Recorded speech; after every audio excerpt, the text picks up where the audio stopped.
arrogance, fraud, and a stunning downfall. Watch how one man's wealth couldn't save him from justice. The chatter in the courtroom buzzed like a hive of restless bees, tension crackling in the air. People packed into the benches, shoulder to shoulder, their eyes flicking toward the defendant's table. Whispers passed from one mouth to the next, each rumor more scandalous than the last. Then he walked in. Tall, broad-shouldered, and dressed in a charcoal-grey designer suit, the man carried himself with a confidence that bordered on arrogance. His slicked-back hair gleamed under the fluorescent lights, and he smirked at the crowd, as if the room had gathered to admire him, not judge him. Ethan Grayson, the name that had dominated headlines for weeks, looked more like a guest of honor than a defendant accused of stealing millions from struggling families. But it wasn't his entrance that turned heads. It was what happened when Judge Monica Lee entered the courtroom. Dressed in her black robe, Judge Lee moved with quiet authority as she approached the bench. She didn't need to raise her voice or glance at the crowd to command respect. Her presence was enough. Her reputation preceded her, a no-nonsense judge who valued justice above all else. "All rise for the Honorable Judge Monica Lee," the bailiff announced. And everyone rose. Everyone, except Ethan Grayson. The room fell silent. All eyes shifted to the defendant, who remained seated, casually flipping through a legal pad as though the proceedings were a trivial inconvenience. His lawyer leaned in, whispering urgently, but Ethan waved him off with a dismissive flick of his wrist. Judge Lee paused at her bench, her gaze piercing. Her face betrayed nothing, but the silence grew heavier with every passing second. A murmur rippled through the crowd, the disbelief palpable. Who did this man think he was? But Ethan didn't flinch. His expression was smug, almost daring the judge to react. "You may be seated," Judge Lee said, her voice calm but firm. She didn't address the slight, not yet. But the atmosphere in the room had shifted. The tension wasn't just palpable now, it was suffocating. But this was only the beginning. Ethan Grayson was about to learn the hard way that even the wealthiest and most entitled are not above the law. Ethan Grayson wasn't just any wealthy man. He was the kind of rich that made headlines, luxury yachts, multi-million-dollar mansions on both coasts, private jets, and parties that could rival celebrity galas. His business empire, Grayson Investments, had once been touted as a beacon of financial success. But behind the glitz and glamour lay a darker truth. Grayson's rise to the top had been built on deception. Promising small business owners and middle-class families a chance to secure their futures, he'd convinced hundreds to invest their life savings into fraudulent schemes. Retirement accounts, college funds, even entire family inheritances, gone in the blink of an eye. The fallout was devastating. Families lost their homes, parents struggled to feed their children, and elderly couples faced the terrifying prospect of living out their final years in poverty. The ripple effects of his greed spread far and wide, but to Ethan, it was just business. When investigators finally caught up to him, the evidence was staggering. Bank records, falsified documents, and testimony from former employees painted a damning picture. Yet, even with the walls closing in, Ethan remained confident.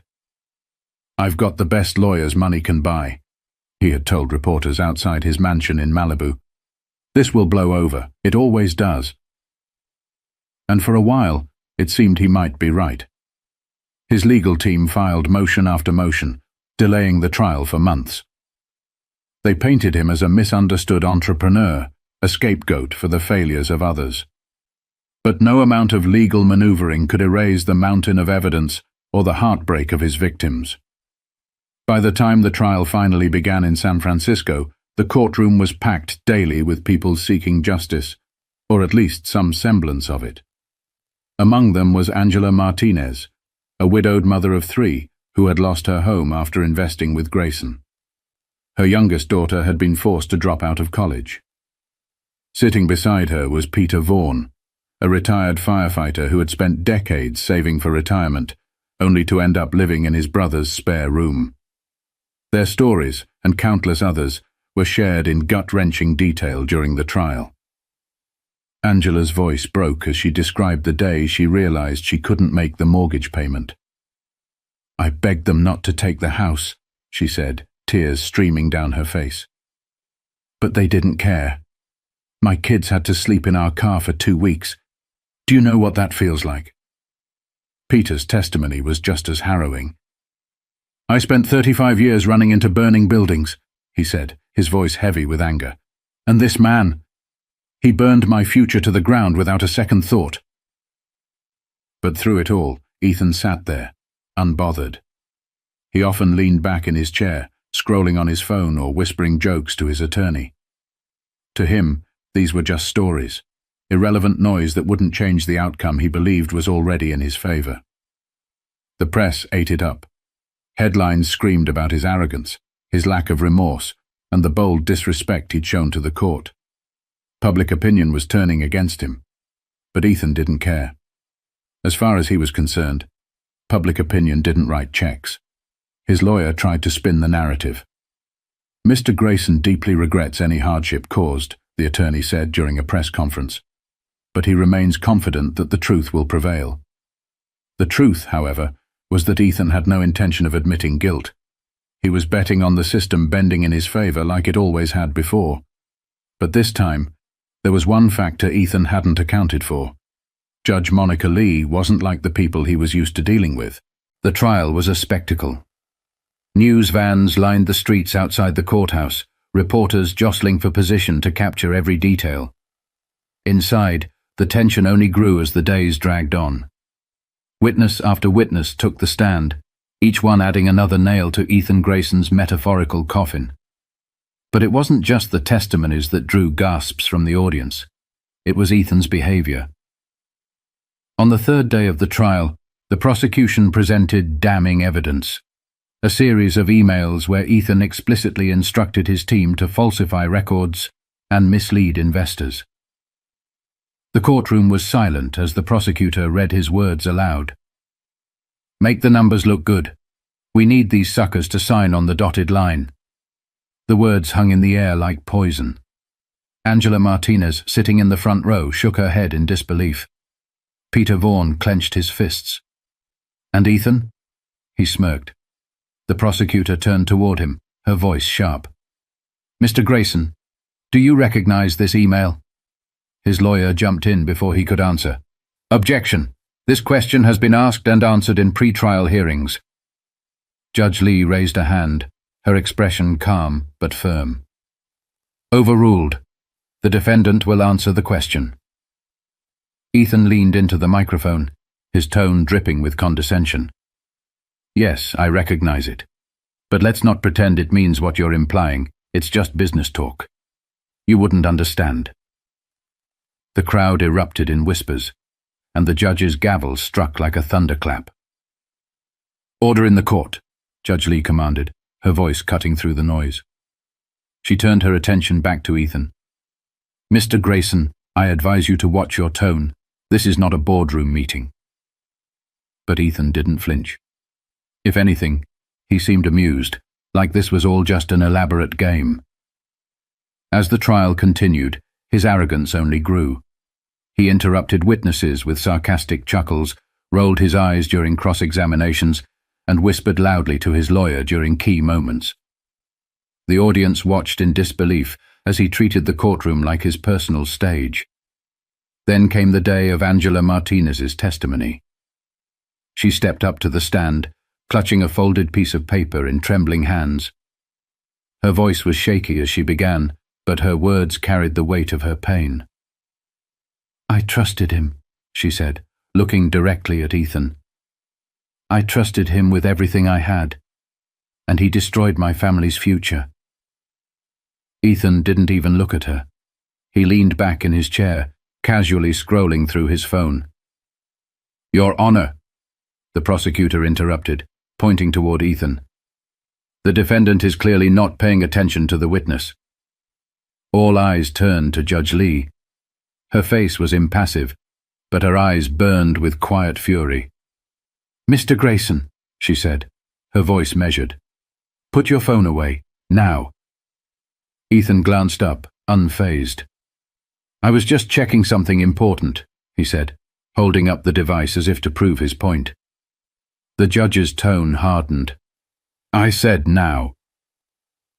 For a moment it seemed like he might argue, but then, reluctantly, he set the phone down. The tension in the room was palpable, but the damage was already done. Angela's testimony continued, but her voice carried a tremor of disbelief, as though she couldn't fathom the lack of basic human decency. By the end of her statement, there wasn't a dry eye in the courtroom, except for Ethan's. The prosecution rested its case a week later, leaving the defense to make their move. Ethan's lawyer tried everything, discrediting witnesses, twisting the narrative, even painting Ethan as a victim of overzealous prosecutors, but the cracks were too big to cover. Through it all, Judge Lee maintained her composure. She rarely spoke, but her presence loomed over the room like a steady, unwavering force. But it was clear to everyone watching that her patience with Ethan's antics was wearing thin. The trial had reached its final day. The air in the courtroom was electric, the anticipation almost unbearable. Reporters filled the back rows, their pens poised and cameras ready. The gallery was packed with victims, their faces a mix of anger and hope. All eyes were on Judge Monica Lee as she prepared to deliver the sentence. Ethan Grayson sat at the defense table, his posture as relaxed as ever. He even had the audacity to flash a small grin to the cameras as they captured his every move. He didn't look like a man about to face judgment. He looked like a man convinced he'd already won. When Judge Lee finally spoke, the room fell silent. "Mr. Grayson," she began, her voice steady and deliberate, "you have been found guilty on all counts of fraud, conspiracy, and obstruction of justice. The evidence against you is overwhelming, and the testimonies of your victims paint a clear picture of your actions. You manipulated, exploited, and destroyed the lives of countless people, all for personal gain." Ethan leaned back in his chair, his expression unreadable. The judge continued, "Throughout this trial, you have shown a blatant lack of remorse. Your behavior in this courtroom has been nothing short of disgraceful. You have insulted your victims, disregarded this court's authority, and treated these proceedings as if they were beneath you." The crowd murmured in agreement.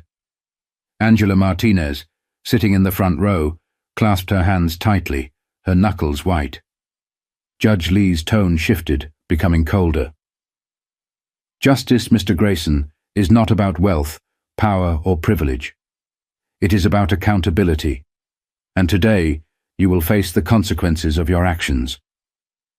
The room was so quiet you could hear the faint rustling of paper.